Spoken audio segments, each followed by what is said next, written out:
에서 6절까지의 말씀입니다.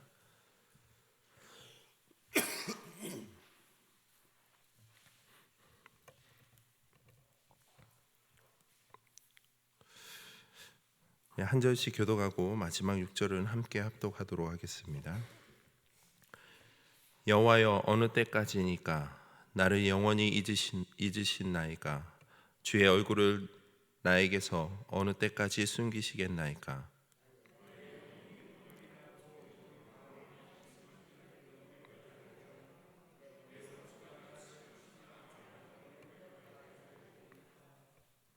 여호와여, 내 하나님이여, 나를 생각하사 응답하시고 나의 눈을 밝히소서. 두렵건대 내가 사랑의 잠을 잘까 하오며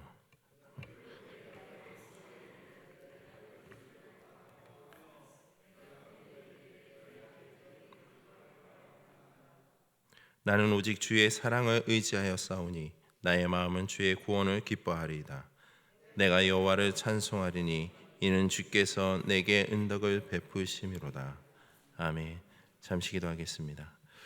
하나님 감사합니다. 오늘도 하루도 또 주님의 전에 나와 말씀과 기도로 나아갑니다. 오늘 하루의 삶을 살아감에 있어서 또한 주의 말씀으로 살아갈 수 있도록 우리에게 믿음을 더하여 주시고 또 우리의 삶을 통해 하나님의 의가 더욱더 드러날 수 있도록 우리를 통해 사용하여 주시옵소서. 오직 주님 앞에 온전한 믿음으로 나아가길 소망하며 감사드리며 예수님의 이름으로 기도드립니다. 아멘. 시편은 감사의 시 또는 찬양시, 애가시, 지혜시, 또한 참회시와 비탄시 등등의 여러 장르의 시로 구분되고 있습니다.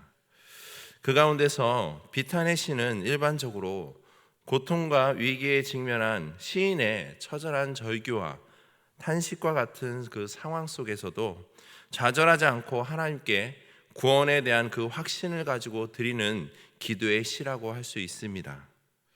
바로 오늘 본문의 시가 바로 비탄의 시의 한 부분으로 시인의 저자인 바로 다윗의 마음에 그 탄식이 잘 드러나 있다고 할 수 있습니다.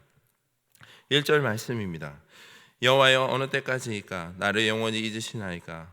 주의 얼굴을 나에게서 어느 때까지 숨기시겠나이까? 지금 다윗의 마음은요, 자신이 하나님을 버리지 않고 신실하게 섬겨왔지만 오히려 하나님은 자신이 고통의 늪에 빠져 있음에도 불구하고 자신에게 구원의 그 손길을 내밀기는커녕 자신의 그 고통을 모른 채 하고 멀리 숨을 버리셨다고 느끼고 있는 그 마음의 상태라 할 수 있습니다. 이러한 다윗의 고백은 마치 하나님이 자신을 잊으신 것으로 묘사되고 있습니다. 이를 표현하는 것으로 다윗은 1절과 2절에서 하나님의 침묵이 얼마나 답답한지 여호와여, 어느 때까지니까? 라는 그 고백의 표현을 거듭 반복하고 있습니다. 이는 시인이 처한 상황은 절박한데 하나님은 침묵하고 계신다는 것입니다. 당장에 하나님께서 역사하셔서 자신의 그 처해 있는 그 상황, 그것을 돌보아 주셔서 그랬으면 좋겠는데 하나님은 침묵으로 계속해서 일관해 계시고 있다라는 겁니다. 또한 그러한 침묵이 얼마나 오래 지속되었는지 시인은 나를 영원히 잊으시나이까? 라고 절규하고 있습니다. 이처럼 오늘 본문의 시인이 하나님께서 자신을 외면하시고 자신의 고통을 방관하시는 것처럼 느꼈듯이 우리도 이와 같은 경험을 할 때가 적지 않다라는 겁니다. 마치 하나님께서는 우리가 고통을 당하는 것을 즐기시거나 우리를 구원할 힘이 없는 것처럼 느껴질 때가 있습니다. 그러나 하나님께서는 우리를 종종 고통과 절망 가운데 방치해 두고 계신다는 것을 우리는 깨달아야 할 것입니다.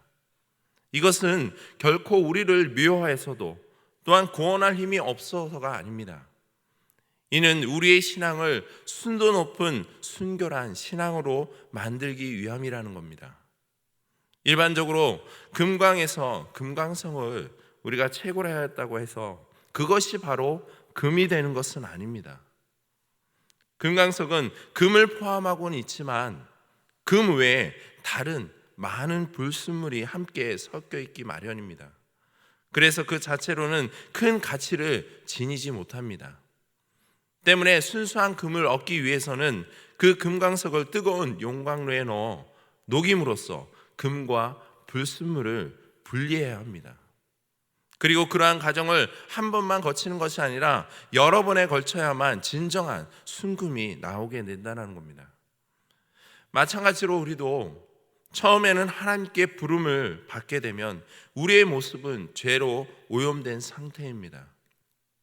그리고 그 상태로는 하나님의 뜻에 부합한 그 삶을 살 수는 없습니다. 우리가 성도로서의 순도 높은 그 순결성을 갖추기 위해서는 많은 고난과 환난의 그 용광로 속에 녹여져야만 한다는 겁니다. 때문에 하나님은 종종 우리에게 여러 가지 고난과 환난을 허락하시고 우리가 견디기 어려울 정도에 이르러 절규하며 부르짖기까지 침묵하기도 하신다는 겁니다. 여러분, 본시의 저자인 다윗도 하나님께 부름을 받을 때부터 신앙적으로 완벽했던 것은 아닙니다. 그 자신도 신앙에는 아직 불순물이 많이 섞여 있었습니다. 그래서 하나님은 그를 부르신 즉시 왕으로 삼기보다는 오랜 시간 동안을 사울에게 쫓기는 고난과 또한 압살롬의 반역의 그 위험을 허락하심으로 그의 신앙의 불순물을 뜨거운 용광로 속에 제거시키셨다라는 겁니다. 물론 하나님은 그러한 고난과 환난 가운데서도 그와 함께 하셨고 보호하셨습니다. 그러나 하나님은 다윗을 대적으로부터 완전하게 건져내지는 않으셨습니다. 때문에 다윗은 하나님이 자기를 외면한 것처럼 여겨졌을지도 모릅니다. 하지만 하나님은 결국 다윗을 환난에서 건져주셨고 그러한 단련의 과정을 거친 후에야 다윗은 진정으로 하나님 마음에 합한 왕이 될 수 있었던 것입니다. 이처럼 하나님은 우리에게도 다윗과 같이 신앙의 연단을 위하여 고난과 환난을 허락하시고 때로는 침묵하시는 때가 있습니다. 우리의 고난과 어려움이 너무나 힘들어 하나님 언제까지입니까? 라고 부르짖을 때까지 침묵하기도 하십니다. 그렇다고 우리가 낙심하거나 좌절하지 마시길 바랍니다. 바로 그 순간이 하나님께서 우리의 신앙의 그 순도를 순결하게 하기 위한 순간이기 때문이라는 걸 우리는 깨달아야 할 것입니다. 하나님은 우리의 그 연약함을 잘 아시기에 연단과 같은 시험의 기간을 적절하게 정하십니다. 그러나 하나님의 그 시험의 기간이 너무 길어서 실패하는 사람은 없습니다. 단지 하나님에 대한 신뢰 여부가 우리의 성공과 실패를 결정할 뿐이라는 겁니다. 그러므로 우리는 하나님의 침묵하실 때 하나님을 믿고 끝까지 인내하는 겁니다. 왜냐하면 하나님의 그 구원의 손길은 멀리 있는 것이 아니기 때문입니다. 시인인 다윗은 이 사실을 누구보다 잘 알고 있었습니다. 본문 3절과 4절을 보시면 다윗은 하나님의 구원을 간절히 호소하고 있습니다. 그리고 5절과 6절에서는 하나님의 그 구원을 확신하여 기뻐하며 하나님께 찬양하고 있는 것을 볼 수 있습니다. 그렇다면 다윗이 하나님께 구원을 간곡하게 기도한 이유가 뭘까요? 이에 대해 다윗은 3절과 4절에 두렵건대 내가 사망의 잠을 잘까 하오며 두렵건대 나의 원수가 이르기를 내가 그를 이겼다 할까 하오며 나의 대적들이 기뻐할까 하나이다 라고 말하고 있습니다. 이는 하나님께서 다윗을 지금의 고통의 그 상황 가운데서 구원해 주시지 않는다면 그는 사망의 잠을 자게 될 것이며 나의 원수가 내가 그를 이겼다라고 소리칠 것과 대적들은 기뻐하게 될 것이기에 다윗은 이러한 상황을 두려워하여 이러한 일이 발생하지 않도록 하나님의 구원을 간곡히 간구하고 있는 것입니다. 여기서 사망의 잠을 잘 것이라는 것은 1차적으로는 육체의 죽음을 염두에 둔 표현이라 할 수 있습니다.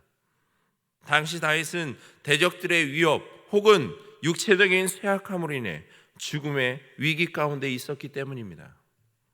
또한 한편으로는 영적인 죽음을 의미하기도 합니다.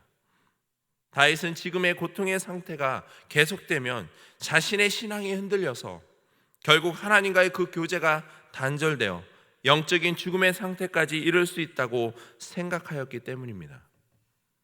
이처럼 당시 다윗은 극심한 두려움과 고통 가운데서 하나님께서 자신의 그 상황에 침묵하고 있다 여기고 있었습니다.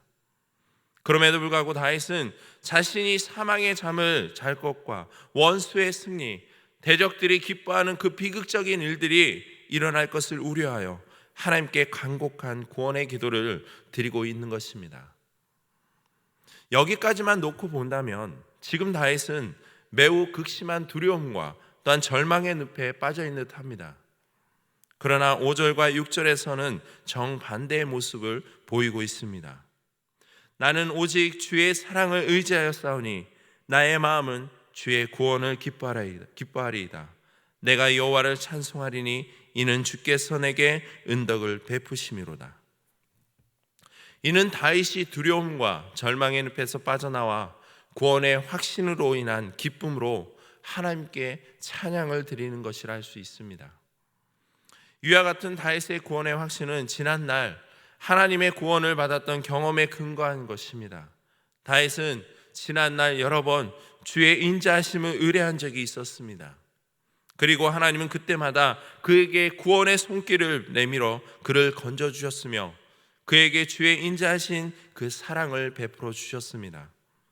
이처럼 다윗은 지난날 하나님이 그러한 구원의 손길과 사랑을 베풀어 주셨기에 지금의 절망적인 그 상황에서도 동일한 은혜를 베풀어 주실 것이라는 그 구원의 확신을 하고 있다라는 겁니다. 그렇습니다.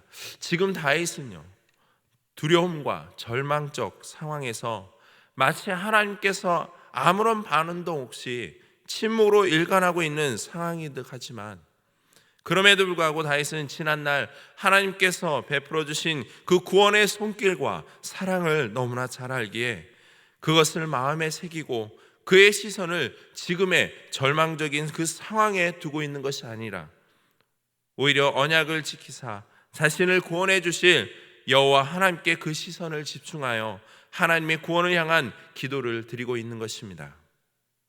성도 여러분, 우리도 때로는 하나님 앞에 나아가 하나님 언제까지입니까? 라고 지금의 절망적인 그 상황을 놓고 부르짖을 때가 있을 것입니다.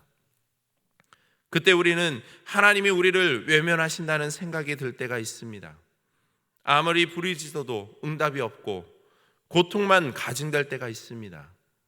그러나 그때 낙심하거나 좌절하시기 마시기 바랍니다. 그때가 때로는 하나님께서 당신의 뜻하신 바가 있어서 우리에게 침묵하시는 것일 수도 있습니다. 그러나 하나님은 우리를 버리셔서 침묵하는 것이 아닙니다. 거기에는 하나님의 기쁘신 뜻이 있을 것입니다. 그 뜻을 우리가 알 수는 없겠지만 그것은 곧 우리에게 유익이 될 것입니다. 이 사실을 굳게 믿고 끝까지 인내하시길 소망합니다. 그러면 하나님의 때에 어느 때까지일까라는 그 절망의 상황이 어느덧 기쁨의 찬양으로 바뀔 것입니다. 또한 지금 비록